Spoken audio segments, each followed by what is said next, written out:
Kenya and Kelly Cager were a young couple living in El Paso with their beautiful baby girl named Kamara. When Kamara was about 2 years old, they took her in to get some tests done for a respiratory infection that just wouldn't seem to go away. Or at least, that's what they thought it was. Our pediatrician called my cell phone and just started asking questions like, is Kamara breathing okay? Is she functioning normally? And I said, yeah, she's fine.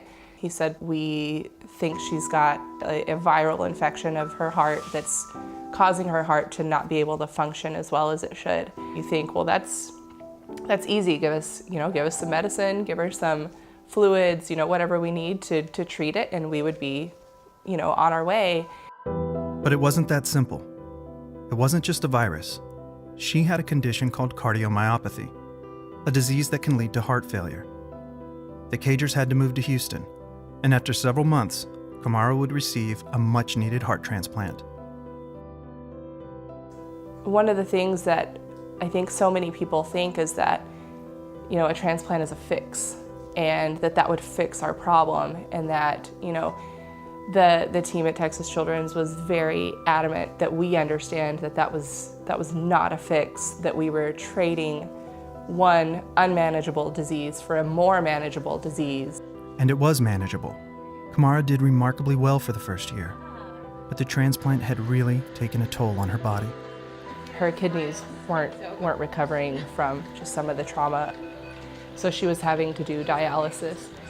And at the end of that time, they're, kind of disconnecting everything and getting us ready to go back to our room. And she looked at me and said that she wanted to go home. And I said, I know.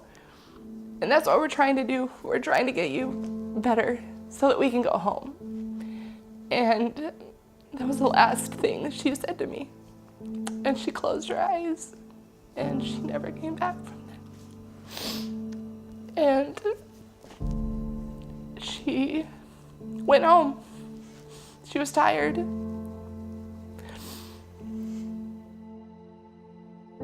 But the story didn't end there. In some ways, it was just beginning. As much as everything was lost when we lost Kamara, there was also kind of a sense that part of our life was behind us. And then we find out that it was genetic. All of our children were tested for the same gene and ended up finding out that all of our 4 kids had this cardiomyopathy gene. These are Kamara's brothers. They all carry the same mutated gene she had, but only Christian's story is like hers, and a little different. All right, Christian, we gotta get clothes on, okay? I'm gonna get you some clothes out. Christian was about 18 months old. He started having some just kind of random vomiting episodes, and a couple of times where he had told us that he was dizzy and would actually, when I put him down, you could tell he wasn't really grounded. So just a couple of things like that after we had been through everything with Kamara, then we kind of knew that maybe those were some signs that there was something else going on that we didn't necessarily recognize with her.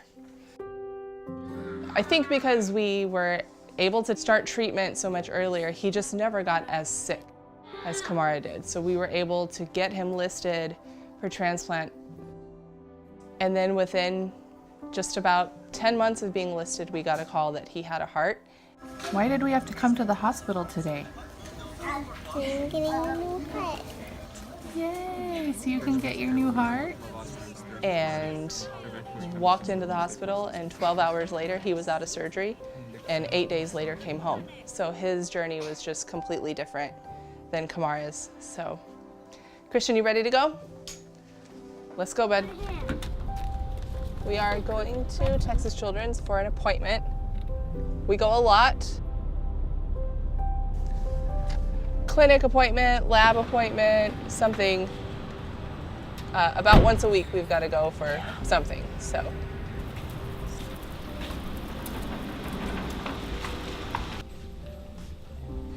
I think having Kamara's care here and then following with Christian was really to his benefit, because with Kamara we were kind of behind trying to catch up to her disease and what was happening and where it was going. And with Christian, we were on the opposite end of that. We knew what we were dealing with and what to look for. We were just waiting for him to show us where he was in that process. In the Cagers case, we got a lot of information from Kamara that helped us in the care of Christian. There's no doubt that that has helped us. And also the advances in research in terms of familial heart disease have also helped us a lot. I am so grateful. Words can't express what I feel for the amount of life that's been given to me with another opportunity with Christian to continue the fight that we're going to have for hopefully an extremely long period of time. Through research and innovation, we're now able to do things for children that will have implications for them in 60, 70, 80 years' time. This is a good long-term investment of philanthropic support. Christian's got a long road ahead of him. He will always have a fight. But together with organizations like American Heart Association, we have a good hope that things are going to get better, improvements are going to be made, treatments and cures are going to be discovered, and it's our job to keep fighting and fight with the hope that we will win.